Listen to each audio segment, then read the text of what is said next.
bagulho desse? Uma coincidência tão fechadinha como essa daí. Eu não tenho dúvida do mundo sobrenatural. Eu já tive várias experiências e várias provas de que existe alguma coisa além dessa matéria, que esse negócio que você sente e tem coisas que acontecem. Agora, se a minha explicação, a explicação do que eu sigo é a certa, eu não tenho a menor certeza.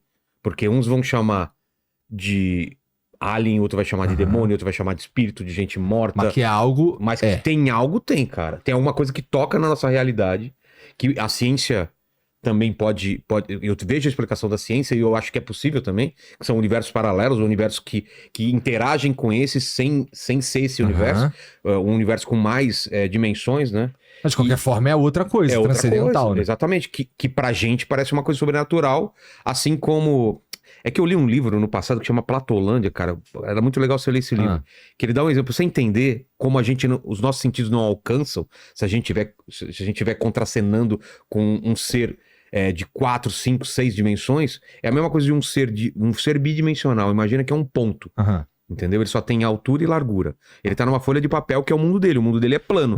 Não existe a profundidade para ele. Não existe. Ele não sente, ele não... Então o que acontece? Ele só vai para... Ele tem uma movimentação meio limitada. Entendeu? Agora imagina uma esfera, que é um objeto tridimensional, passando por essa folha. O que ele vai perceber? Ele vai perceber uma esfera passando ou ele vai perceber um círculo, aumenta, diminui e some. Pra ele assim, pô, apareceu um círculo, foi crescendo, diminuiu e desapareceu. Porque são as fatias, entendeu? Pra ele é uma coisa sobrenatural. Fala, cara, como que pode um ser que era um círculo aumentou, diminuiu e desapareceu? Mas na verdade ele só não consegue perceber que era um objeto tridimensional. Mesma coisa pra gente. O que a gente pode chamar de assombração, de ET, de demônio, simplesmente é um ser que desaparece aqui, ele se movimenta de um jeito que é em mais dimensões que a gente não consegue perceber isso daí. Então, assim, a ciência também tem uma explicação para isso. Assim como tem para déjà vu, tem para o que o pessoal chama de vidas passadas, que você pode carregar no seu DNA algumas coisas dos seus antepassados. Então, assim, eu estudo tudo, cara. Agora, eu escolho acreditar em algumas coisas e não quer dizer que eu não queira ouvir um cara falando de outra parada. Eu falo, cara, faz sentido isso, cara. Quando tu teve essas experiências sobrenaturais aí, tu sentiu medo? Tu sentiu... Eu sempre sinto medo. Sempre? Significa que teve um monte, tem até hoje essas paradas? Tem, porra. Cara, será que eu não tô sabendo ver, cara? Você nunca acordou assim e falou assim, eu abri o olho, eu vou ver alguma coisa, de ter uma presença, alguma coisa no teu quarto, você fala, cara, que coisa ruim. Ah, isso sim. Então. Mas eu olho e não tem nada. Então, porque eu também, eu peço pra não ter nada. Ah, é? Não, eu peço pra ter. É? Então você vai acabar vendo, cara. Sabe por quê? Porque eu acho que o momento que eu tiver certeza... Porque assim, eu tenho um... É que eu já vi, né? E eu não curti, cara. É? O que tu viu? Eu tinha uma escola de artes, né? Que chamava Fábrica de Quadrinhos, na 9 de julho. Vai falar isso agora mesmo? Dia 12 de maio de 2025. Você já conhece toda a história, né? Tinha uma escola de artes que era 9 de julho e antes era no Pacaembu. Na casa do Pacaembu, tinha uma coisa muito estranha. Que tinha umas coisas estranhas que aconteciam naquela casa. Tudo bem, casa velha e tal. Os caras acreditam que fica algumas coisas lá. Aí tinha uma coluna de mau cheiro, cara. Um dia. Num lugar específico, digamos que seria aqui, assim. Tá, se passar aí tu vai sentir um fedor. Tá. 1 metro, assim, só naquele lugar. Se passava por lá, não tinha, não sei o quê. E eram 3 andares. Você ia pro andar de cima exatamente como se essa coluna fosse da primeiro andar até o terceiro. Era a mesma coluna, só naquele lugar de mau cheiro. E aí tinha um amigo meu, que era espírita, que falou, aí ele explicou que era tudo isso. Mas era uma coisa muito estranha. Aí na outra isso casa, por si só já é muito estranho. Já é bizarro. Aí na outra casa, que era 9 de julho, que era uma casa muito mais antiga, hoje demoliram e fizeram um prédio na casa bem antigaça, bonitona e tal. Às vezes a gente virava a noite lá, porque tinha um estúdio no fundo, e a gente virava trabalhando.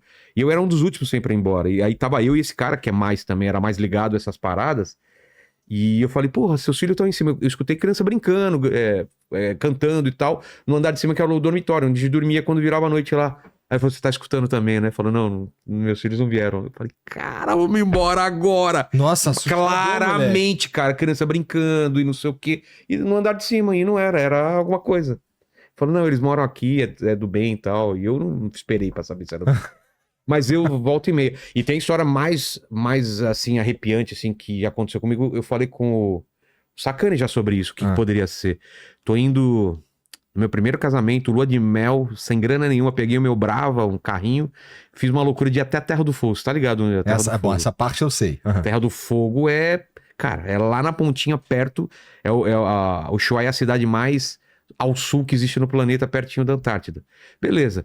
Quando você vai atravessar do continente pra ilha, tem que pegar uma balsa. Peguei a balsa e já tava tarde. E eu falei, putz, eu vou chegar na cidade de manhãzinha, vou rodar a noite inteira e por mim tudo bem. Só que ninguém faz isso, né? A galera vai ficando no hotel. Então, fui pegando umas montanhas à noite, só eu no carro, e pra mim tudo bem. E a Terra do Fogo é conhecida por Terra do Fogo, porque os caras, quando iam passar pelo Estreito do Magalhães, que é um lugar super complicado de se passar, muita gente perdia o navio lá, via ao longe os nativos fazendo fogueiras enormes, imensas, porque é muito frio lá e eles se aqueciam. Então por isso que é Terra do Fogo.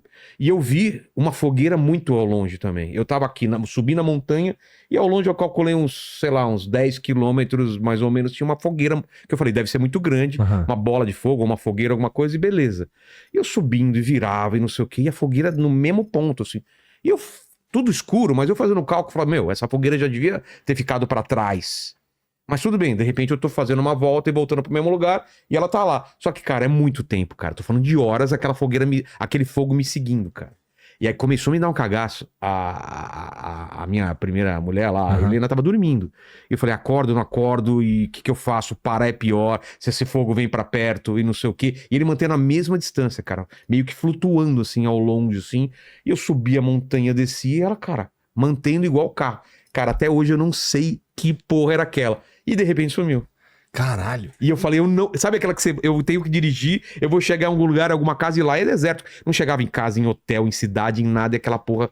Então, assim, cara, tem vários avistamentos desse tipo, principalmente na mata, que o pessoal tem um nome. Eu escuto bastante que nas matas tem pra cacete, porque é natureza. O pessoal fala boitatá, e tem muitas Isso. explicações. Assim. Mas existe alguma coisa que pareça com uma esfera de fogo que os caras os ufólogos vão falar que é uma coisa, os espíritas vão falar outra, e cada um tem uma explicação. Mas eu vi, cara.